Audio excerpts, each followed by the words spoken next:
دیکھنے اور سننے والوں کو السلام علیکم۔ آپ لوگ دیکھ رہے ہیں 10 بہادر نوجوانوں کی داستانیں ایپیسوڈ نمبر 2، جس میں آج کا ہمارا موضوع کیپٹن راجہ محمد سرور شہید کی زندگی اور ان کی شہادت کے اہم پہلو۔ کیپٹن راجہ محمد سرور شہید نے کب اور کس محاذ پر شہادت پائی اور کیسے اپنے وطن کے لیے اپنی جان نچھاور کی۔ اس کے علاوہ آپ لوگوں کو بتایا جائے گا کہ پاکستان کے مجاہدوں نے کون کون سے محاذ پر شہادت کو نوچنے کے لیے اپنی جرت اور حوصلوں کے جوہر دکھائے۔ ویڈیو سیکشن میں آگے بڑھنے سے پہلے آپ لوگوں سے گزارش ہے کہ چینل کاسمک پیج کو سبسکرائب کریں اور بیل آئیکن کو پریس کریں تاکہ ہمارے آنے والے ہر ایپیسوڈ کا نوٹیفیکیشن آپ لوگوں کو بر وقت حاصل ہو سکے۔ پاکستان کی زندگی و موت کا انحصار صرف اس کے سپاہی پر تھا اور ہے۔ پاکستان رہتا ہے یا فنا ہو جاتا۔ ہر صورت میں دنیائے اسلام کی تاریخ اور قسمت ایک اہم موڑ پر گھوم جاتی۔ اس سے ظاہر ہے کہ پاکستان کے سیاسی افق پر ایک مہم و سنگین ذمہ داری آ گئی تھی اور اس نے اس ذمہ داری کو پوری قوت سے نبھانے کا تہیہ کر لیا تھا۔ چنانچہ وہ صرف ایک سپاہی، ہوا باز یا بحری فوجی کی حیثیت سے نہیں لڑا، بلکہ وہ اس ملک کے بانی کی حیثیت سے لڑا۔ وہ خدا کے آخری پیغام اسلام کی مبلغ کی حیثیت سے لڑا۔ اس کا نتیجہ یہ ہے کہ پاکستان آج پوری قوت و توانائی کے ساتھ زندہ ہے۔ دنیا کی کوئی طاقت اس کو ہلا نہیں سکتی۔ نشان حیدر پاک فوج کا سب سے بڑا عسکری اعزاز ہے جس کی اہمیت مسلم ہے۔ اب تک جن پاکستانی فوجیوں نے یہ اعزاز حاصل کیا ان کے بارے میں آپ کو بتاتے چلیں۔ سب سے پہلا نشان حیدر کا اعزاز کیپٹن راجہ سرور نے حاصل کیا۔ یہ 27 جولائی 1948 کو کشمیر کے محاذ پر مرتبہ شہادت پر فائز ہوئے۔ دوسرا نشان حیدر کا اعزاز میجر چودھری طفیل محمد کو ملا۔ یہ 17 اگست 1958 کو لکشمی پور کے محاذ پر شہید ہوئے۔ تیسرا نشان حیدر کا اعزاز میجر راجہ عزیز بھٹی نے حاصل کیا۔ یہ 12 ستمبر 1965 کو لاہور کے محاذ پر شہید ہوئے۔ چوتھا نشان حیدر کا اعزاز پائلٹ آفیسر راشد منہاس نے حاصل کیا۔ انہوں نے 20 اگست 1971 کو ٹھٹہ کے قریب تربیتی پرواز پر اڑتے ہوئے اس طیارے کو غدار انسٹرکٹر متیو رحمان سمیت گرا کر تباہ کر دیا اور خود شہادت کے مرتبے پر فائز ہوئے۔ پانچواں نشان حیدر کا اعزاز میجر محمد اکرم نے اس وقت حاصل کیا جب 13 ستمبر 1971 کو انہوں نے مشرقی پاکستان کے محاذ پر شہادت پائی۔ چھٹا نشان حیدر کا اعزاز میجر شبیر شریف کو ملا۔ انہوں نے 6 ستمبر 1971 کو ہرن خورد کے مقام پر بے پناہ شجاعت کا مظاہرہ کرتے ہوئے جان قربان کی اور دشمن کو عبرتناک شکست دے کر جام شہادت نوش کیا۔ آٹھواں نشان حیدر کا اعزاز لانس نائک محمد محفوظ کے حصے میں آیا۔ انہوں نے 1971 کی جنگ میں پل کنجروالا کے معرکہ بے مثال میں شہید ہو کر اپنے آپ کو نشان حیدر کا اہل ثابت کیا۔ نواں نشان حیدر کا اعزاز کیپٹن کرنل شیر خان کو ملا۔ انہوں نے 1999 میں کارگل کے محاذ پر شہادت پائی۔ 10واں نشان حیدر کا اعزاز حوالدار لالک جان کو دیا گیا۔ انہوں نے 7 جولائی 1999 کو کارگل کے محاذ پر شہادت پائی۔ ابھی تک پاک فوج کے 10 نوجوانوں نے نشان حیدر کا اعزاز حاصل کیا۔ اس کے بعد علی الترتیب ہلال جرت، ستارہ جرت، تمغہ جرت کے اعزازات دیے جاتے ہیں۔ آنے والا وقت پاک فوج کے کن صف شکن جوانوں کے سینوں کو نشان حیدر کے لیے مخصوص کر چکا ہے۔ یہ راز شہادت اور جان بازی کے وہ لمحات جانتے ہیں جن کی لب کشائی کے بعد نشان حیدر کا اہل سامنے آتا ہے۔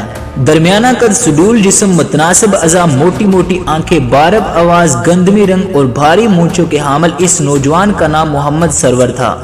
ایک ایسے خاندان سے تعلق رکھتے تھے جس کے بیشتر افراد فوج میں خدمات انجام دے رہے تھے۔ ایک طرح سے یہ فوجی خاندان تھا۔ اپنے بڑوں کو فوج کی زندگی گزارتے دیکھ کر محمد سرور بھی بچپن ہی سے خود کو سپاہیانہ انداز نشست و برخاست میں ڈھال چکے تھے۔ وہ 10 نومبر 1910 کو موزہ سنگوری تحصیل گوجر خان ضلع راولپنڈی میں پیدا ہوئے۔ یہ علاقہ بارشوں کی کمی کے باعث زیادہ تر بنجر اور غیر آباد ہے۔ لوگوں کو زراعت کا موقع ہی نہیں ملتا کہ زمین کچھ اگلنے کے لیے تیار نہیں ہوتی، اس لیے اکثریت فوج میں ملازم ہے۔ محمد سرور شہید عید کے دن پیدا ہوئے اور حسن اتفاق دیکھیے کہ ان کی شہادت جس دن واقع ہوئی وہ عید سے اگلا دن تھا۔ محمد سرور شہید کے گھرانے میں مذہب کو بنیادی اور کلی حیثیت حاصل تھی، اسی لیے ان کو ابتدائی تعلیم گاؤں کی مسجد میں دلوائی گئی۔ 6 برس کے ہوئے تو ان کے والد نے انہیں چک نمبر 229 ضلع فیصل آباد کے مقامی اسکول میں داخل کروا دیا۔ یہاں سے 5 جماعتیں محمد سرور شہید نے بے حد امتیازی نمبروں سے پاس کی۔ 1925 میں تاندلیاں والا مڈل اسکول سے 8ویں جماعت پاس کی۔ 1927 میں میٹرک اول پوزیشن لے کر پاس کیا۔ اس وقت ان کی عمر 17 برس تھی۔ چونکہ شروع ہی سے رجحان مذہب کی طرف زیادہ تھا، ذمہ داری اور فرض شناسی گٹی میں پڑی تھی، طبیعت میں امن پسندی اور صلح جوئی کو بے حد دخل تھا، گروہ بندی اور دنگے فساد سے ہمیشہ بچ کر رہے۔ انگریزوں کا دور حکومت تھا جب انہوں نے میٹرک کا امتحان پاس کیا۔ مسلمانوں کی معاشی اور معاشرتی حالت بے حد گرکوں تھی۔ عیسائی حکومت اور اس کے حلیف ہندوؤں کا بڑا مقصد یہ تھا کہ اول تو مسلمانوں میں تعلیم عام ہونے نہ دی جائے، اور اگر کوئی مسلمان پڑھ لکھ ہی جائے تو محض کلرک بن سکے یا چپڑاسی بن کر زندگی گزارے۔ ان نامساعد حالات میں محمد سرور شہید کے دل میں ایک ہی آرزو کی جوت بل رہی تھی کہ وہ ایک فوجی، ایک سپاہی بن کر زندگی گزاریں۔ کلرکی یا دفتری ماحول ان کی طبیعت سے میل نہ کھاتے تھے، یہ لیکن ان کے عزائم کو جلا بخشتی رہی، اور ایک دن آیا کہ وہ اپنے مقصد میں کامیاب ہو کر رہے۔ محمد سرور شہید کا گھرانہ ایک معزز راجپوت گھرانہ تھا۔ ان کے والد جناب محمد حیات خان فوج میں حوالدار تھے۔ نیکی، خدا ترسی اور سخاوت ان کی پہچان تھے۔ انگریز حکومت نے ان کو پہلی جنگ عظیم میں بہادری سے بھرپور سر انجام دینے پر 3 مربع زمین الاٹ کی تھی۔ یہ زمین اس وقت کے ضلع لائل پور یعنی حالیہ فیصل آباد کے چک نمبر 229 تحصیل سمندری میں واقع تھی۔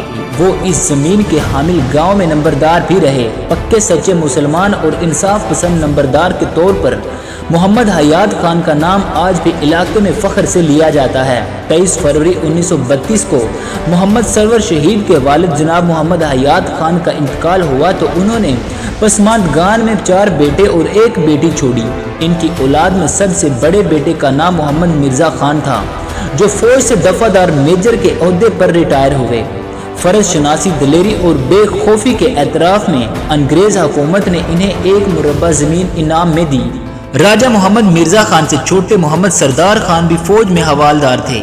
ان سے چھوٹے اور تیسرے بیٹے کا نام راجہ محمد انصر خان تھا، جو فوج میں جانے کی بجائے زمینداری کر کے زندگی بسر کرتے رہے۔ یہ اپنے علاقے کی یونین کونسل کے بے حد مقبول اور عزیز خلائق ممبر بھی رہے۔ کیپٹن راجہ محمد سرور شہید محمد حیات خان کے چوتھے اور سب سے چھوٹے بیٹے تھے، جو نشان حیدر حاصل کر کے خاندان اور مملکت پاکستان کے لیے فخر و ناز کا باعث بنے۔ میٹرک کرنے کے بعد جب ان کا تعلق فوج سے قائم ہوا تو دل کی مراد بر آئی۔ تن من سے اپنے فوجی شوق کو پورا کرنے کے لیے دن رات ایک کرنے والے محمد سرور شہید کو فوجی وردی سے عشق تھا، مگر عجیب بات تھی کہ جوں ہی فوج سے رخصتی پر گھر آتے فوجی وردی اتار کر سنبھال دیتے اور سادہ شلوار قمیض زیب تن کر لیتے۔ نماز کے پابند تھے، اس لیے جمعے کی نماز کا خاص اہتمام کرتے اور اس روز اسلاف کی روایت پر پوری طرح عمل کرنے کی سعی کرتے۔ یہ اہتمام یوں عام لوگوں کو پسند آیا کہ جمعے کی نماز کے لیے محمد سرور شہید چوغا اور عبا پہن کر پڑھنے جاتے۔ مطالعے کے شوقین تھے اور اچھی خوبصورت خصوصاً اسلامی اور اخلاقی موضوعات کی حامل کتب ضرور پڑھتے تھے۔ شاعروں میں ان کو علامہ اقبال سے بے حد محبت اور شغف تھا۔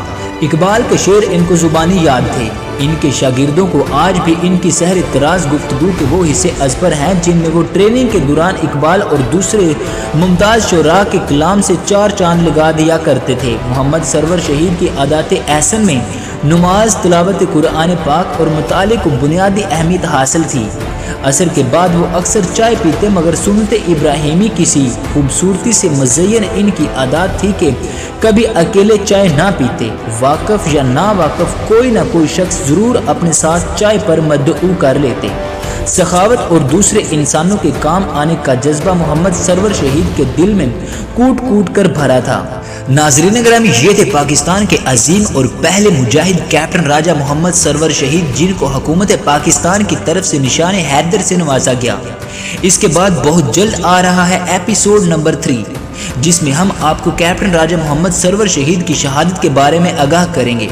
آپ لوگ دیکھتے رہیے ہمارا یوٹیوب چینل کاسمک پیج۔ اس کے ساتھ ہی مجھے دیجیے اجازت، اور آج کا ہمارا ایپیسوڈ نمبر 2 کیسا لگا کمنٹ سیکشن میں اپنی رائے کا اظہار لازمی کریں۔ اللہ نگہبان۔